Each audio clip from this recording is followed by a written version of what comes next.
Joining me right now to discuss a little bit of the 2016 talk, also what's happening down in Austin, GOP political strategist, also co-founder of MustReadTexas.com, Matt Mackowiak. Matt, good morning. How are you? Hey, Chad. Good morning. I'm doing great. How about you? Doing all right. Final day of the legislative session down in Austin. As always, you have a bunch of bills that were killed, a bunch that passed. In your opinion, what did we learn about Greg Abbott and his leadership during the session, and also the leadership of Dan Patrick? Yeah, I think if you look at what Abbott and Patrick both campaigned on when they ran for governor and lieutenant governor, and you look at what was actually accomplished this legislative session, I mean, you have to step away from this and step back and say they both were winners. Abbott ran on a lot of the things that he ended up getting done this legislative session. And if you talk about Patrick, the two issues he ran on were property tax cut and border security, and he got both of those done. So in terms of what we learned, I think we learned that they both are pretty focused. They're good at setting goals and working towards them and working in a collaborative and effective way, through a challenging environment like a legislative session. Visiting with Matt Mackowiak. Matt, there was a story, I can't remember exactly where it came from, which paper it came from, but it was talking about the Tea Party and the conservatives and maybe in the House and the Tea Parties who are still not happy about what transpired during the session.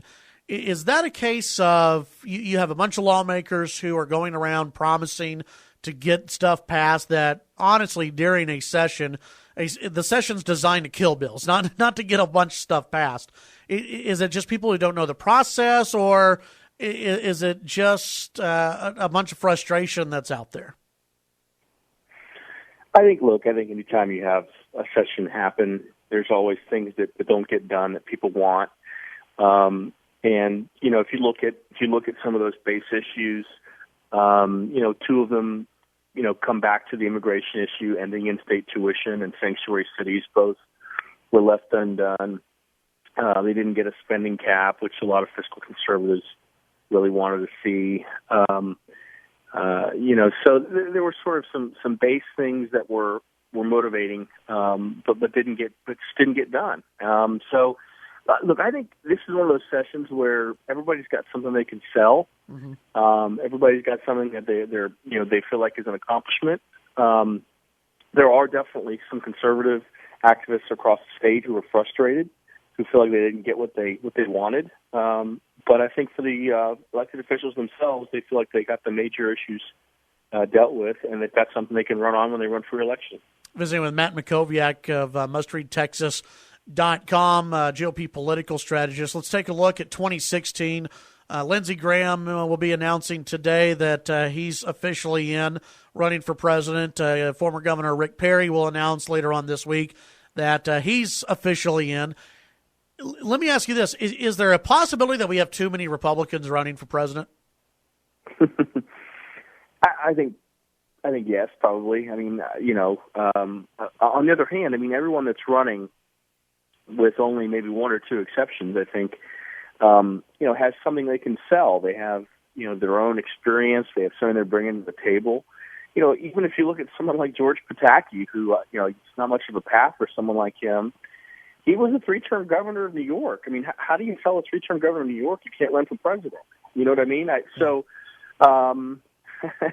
But yes, the field's getting a little bit too big. I mean, it's just going to get to the point now where people are going to win primaries with 17 or 18 or 20% of the vote. And so the early states, I think, are going to be very, very factionalized, and it's going to be about making sure you have a base and, getting some momentum in some of those early states, and then coalescing support, once you get through those early states into the bigger states that are in March and April. Well, with all these candidates who are running, does it benefit someone like a Rick Perry who has been polling at 2%, 2.5%, and does it hurt someone like a Jeb Bush or a Marco Rubio, Scott Walker, who one poll had each of them at 10%, which that's not great for front runner status. If you're polling at just 10%, does it help those on the lower end of the spectrum there? If your point is that it helps them because they start at the bottom, but they don't have to rise as high as they would in a race with 3 or 4 candidates, I guess you could certainly make that case. I think what's hard about it, what's very challenging about it, is if you're in 8th or 10th or 12th place in the polling in Iowa, the week before the caucuses, you're not going to get any media attention.